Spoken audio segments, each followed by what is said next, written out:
Hello guys, how are you? I'm Hardeep Singh. Welcome back to your own YouTube channel. IELTS updates and recent exams. For more updates related to recent IELTS exam writing test topics, listening, reading, practice test, and speaking, you got guesswork. Please, guys, participate in everyday listening and reading practice test to achieve your desired band score in your actual IELTS exam. Please hit the like and subscribe button. Press the bell icon for the upcoming notifications. Don't forget like, subscribe and share my YouTube channel and my Facebook page, IELTS updates and recent exams. Part 1. You are going to hear a conversation. Before you listen, please look at Questions 1 to 6.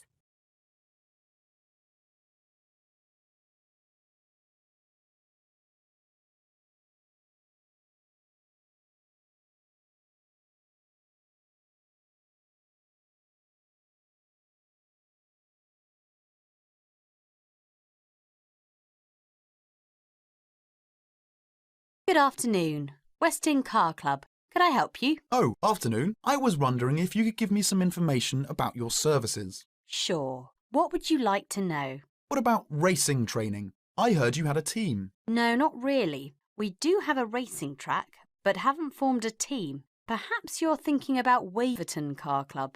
Oh, right. I know it. I've watched an auto rally there. Really? Yes, they've already got a professional team. But we also have our peculiarity. Our track is designed for the starter or fans on senior level instead of the professional ones. Thus, it is very popular with members. Sounds good. We have driving training classes too. All the coaches here are very experienced. Is there any special place for relax?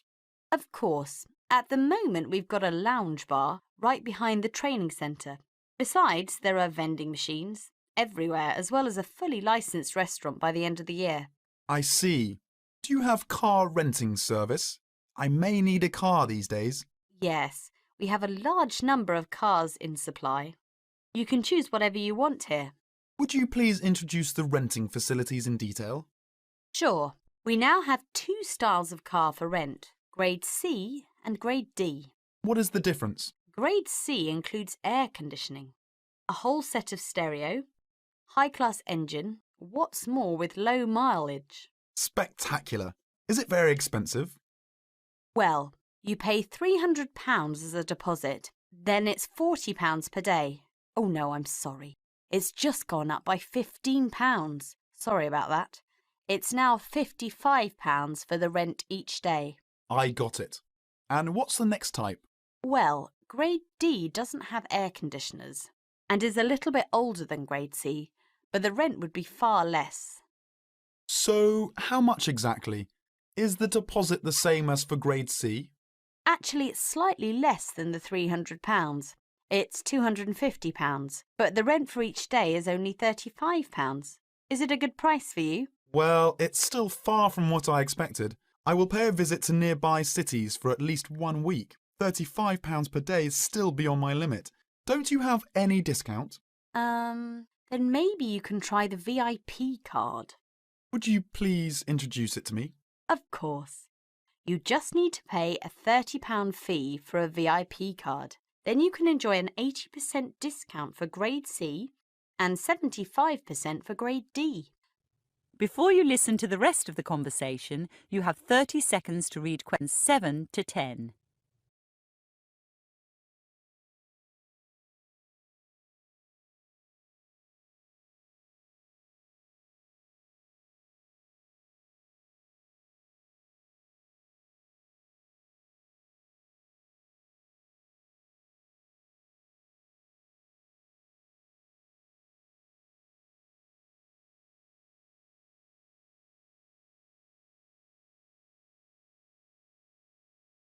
Besides, we also offer road map, sun sheet and flashlight to the VIP. Oh, that should be all right.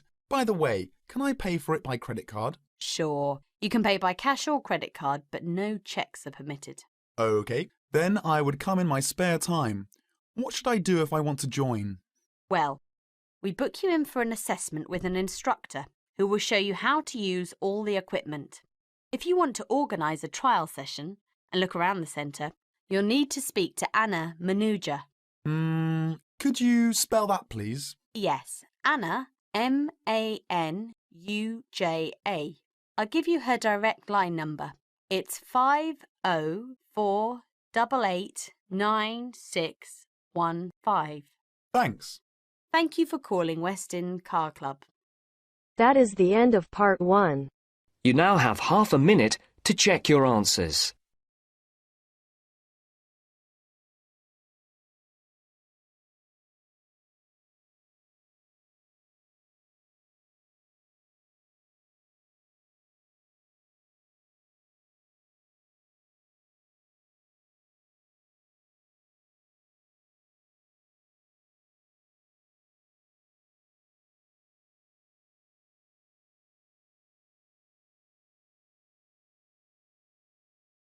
Now turns to part 2.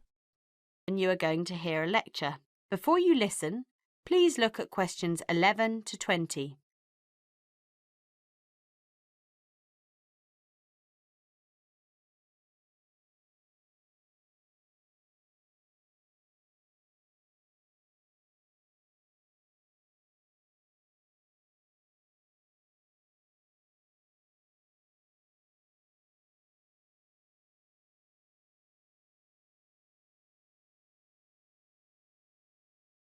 Now listen to the lecture and answer questions 11 to 20. Welcome to Hawaii Tour Agency. Let me tell you something about a special package we have going on this week. I know everyone wants to get away from the stress of work and life, so I think you should all consider a week-long vacation to the paradise of Hawaii. First of all, let me tell you all a little about Hawaii. The Hawaiian Islands are of volcanic origin and are edged with coral reefs. Because of its volcanic origins, people often go especially to see the volcanoes. Hawaii is the largest and geologically the youngest island of the group. Oahu is the most populous and economically important. The capital of Honolulu is located on the island of Oahu, the only US state in the tropics.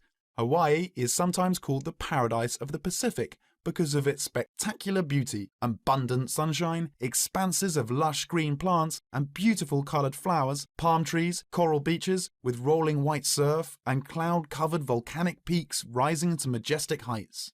Some of the world's largest active and inactive volcanoes are found on Hawaii and Maui. Eruptions of the active volcanoes have provided spectacular displays, but their lava flows have occasionally caused great property damage. The lava can spill down the mountains into the settlements where people live. The most famous of these is right by Honolulu. It is called Diamond Head because from far away, the top of the volcano looks like a diamond. Vegetation is generally luxuriant throughout the islands, with giant fern forests and lush vegetation. Although many species of birds and domestic animals have been introduced on the islands, there are few wild animals other than boars and goats, and there are no snakes. The coastal waters abound with fish. Before you listen to the rest of the conversation, you have 30 seconds to read questions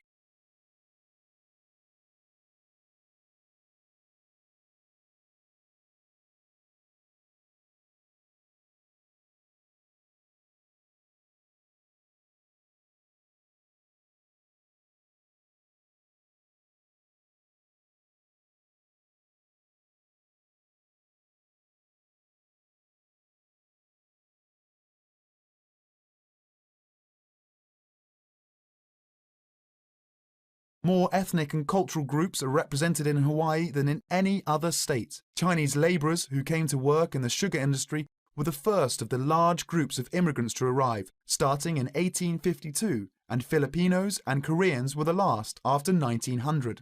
Other immigrant groups, including Portuguese, Germans, Japanese, and Puerto Ricans, came in the latter part of the 19th century. Intermarriage with other races has brought a further decrease in the number of pure-blooded Hawaiians, who comprise a very small percentage of the population. Now, this all sounds very interesting, right? For only $600 per person, we are offering a tour package to Hawaii. This includes your round-trip airfare and fully guided tours. The duration of the trip is 5 days, including hotel for 5 nights and tour buses that will take you all around. We will go to the famous beaches, the volcanoes and the forests. Sign up today to save your space as seats are running out quickly. The end of part 2. You now have half a minute to check your answers.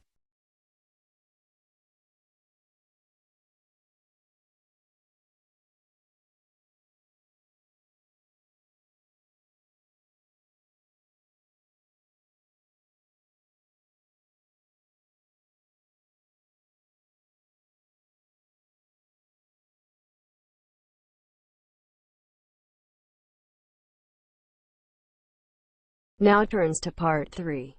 You will hear a panel discussion between the panel moderator and two panelists, Dr. Karen Akers and Dr. Fred Williams, both transportation consultants. In the first part of the discussion, they are talking about the future of public transportation. First, you will have some time to look at questions 21 to 26.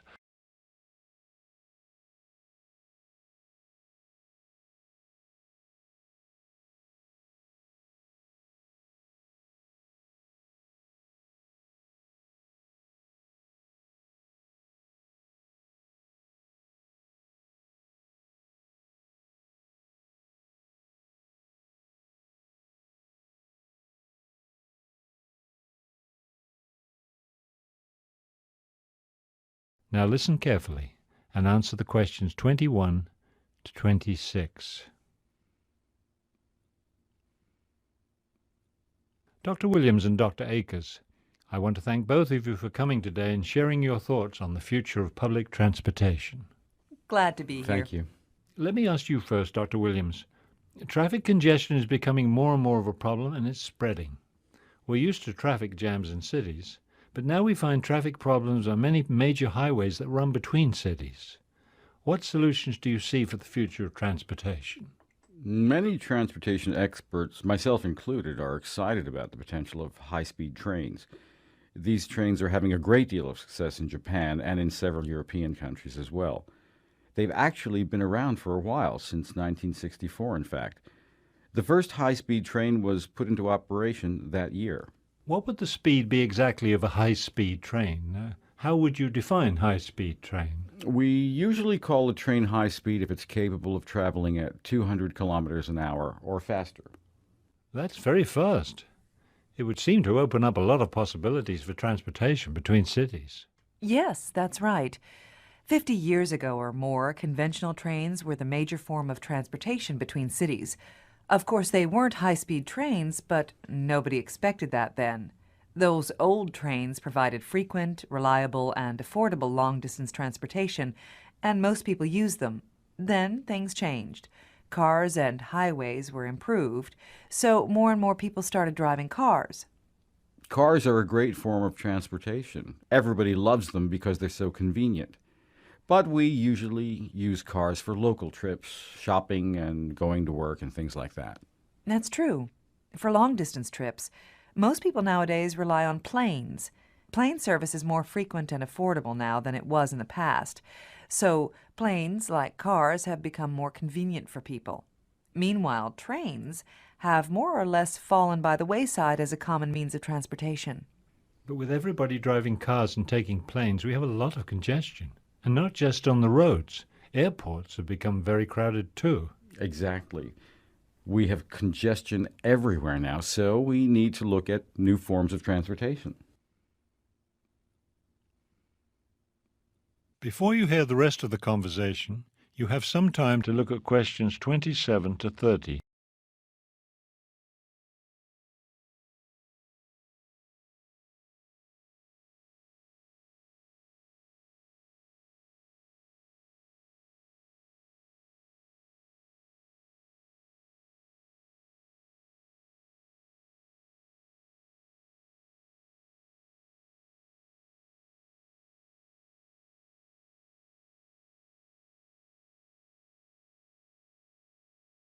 Now listen and answer questions 27 to 30.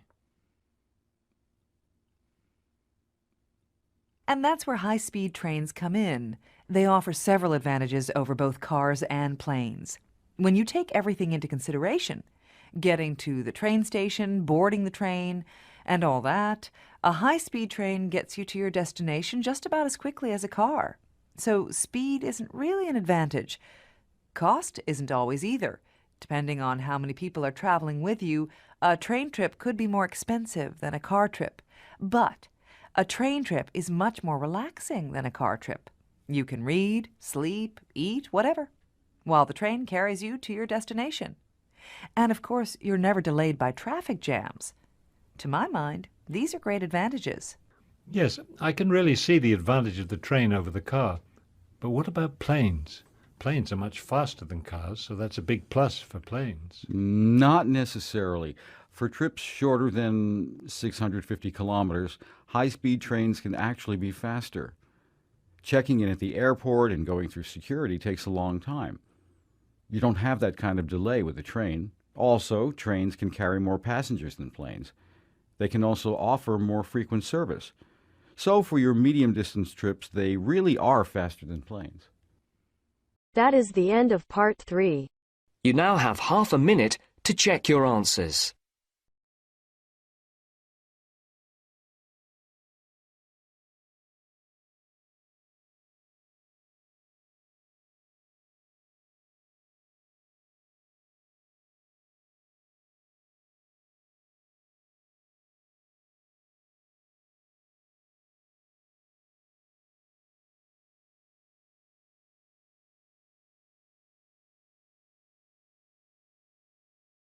Now turns to part 4. You will hear a lecture on Albert Einstein. First, you have some time to look at questions 31 to 40.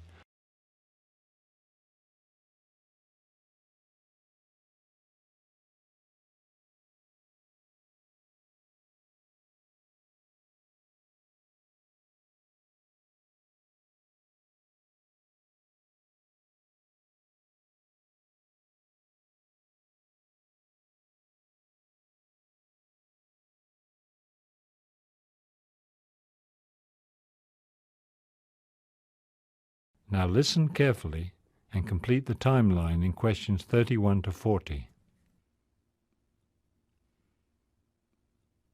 Today, I want to talk about the early life of a man whose name is synonymous with genius, Albert Einstein.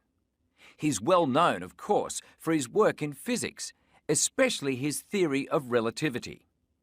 This is a term that everyone has heard, but few laypeople, and I do not mean to include you in this group, but few non-physicists understand. Equally incomprehensible to most people is why Einstein, the genius, did so poorly at school. There are some questions, actually misconceptions, about his early life, particularly about his lack of success in school, that I want to clear up for you. Let's look now at some true facts about the life of this famous man. Albert Einstein was born in Germany in 1879. As a child in school, he had a reputation as a slow learner. Now, there were a couple of theories about why he could not keep pace with his classmates. He may have had some sort of learning disability. We don't know for sure. Another theory about his slow learning is that he may have suffered from a condition related to autism. Whether it was a learning disability or not, Einstein himself believed that his slowness actually helped him develop his theory of relativity. He said that he ended up thinking about time and space at a later age than most children, at a time when his intellect was more developed. He didn't even begin to study mathematics until he was 12. There are popular rumours that he failed his math classes, but this is actually not true. Mathematics was a later passion. His first was the violin. Like many intellectuals, Einstein had a passion for music. He started his study of the violin during elementary school and continued playing the violin for the rest of his life. When Einstein was 15, his family moved to Italy. Soon after that, his parents sent him to Switzerland, where in 1896 he finished high school. After graduating from high school, he enrolled in a Swiss technological institute. In 1898, he met and fell in love with a young Serbian woman, Mileva Marić. Marić was a mathematician, and Einstein considered her his intellectual equal. Einstein received a teaching diploma in 1900. The next year, he became a Swiss citizen. Although he had his teaching diploma, he had a hard time finding a teaching job. In fact, he never did find one. A friend's father helped him get a job at the Swiss Patent Office. He began working there in 1902. His job involved reviewing inventors' applications for patents. When he looked over the applications, he often found faults in the applicant's drawings. He would make suggestions, so they could improve their designs and better their chances for receiving a patent. The same year Einstein began working at the patent office, he and Mileva had their first child, a daughter. Although they didn't actually get married until 1903, their son was born the following year. There's no record of whether the two children inherited their father's learning disability. That is the end of part 4. You now have half a minute to check your answers. So guys, don't forget like, subscribe and share my YouTube channel and my Facebook page, IELTS updates and recent exams. For more updates related to recent IELTS exam writing test topics, listening, reading, practice test and speaking, you got guesswork. Please guys, participate in everyday new IELTS listening and reading practice tests to achieve your desired band score in your actual IELTS exam. For more IELTS material, visit my official website www.ieltsupdatesandrecentexams.com. The link is given below in the description. If you need PDF files of latest IELTS material, then please join my Telegram channel. So guys, please write your score below the comment section. Again, thanks for listening. God bless you all guys. Stay tuned, stay safe.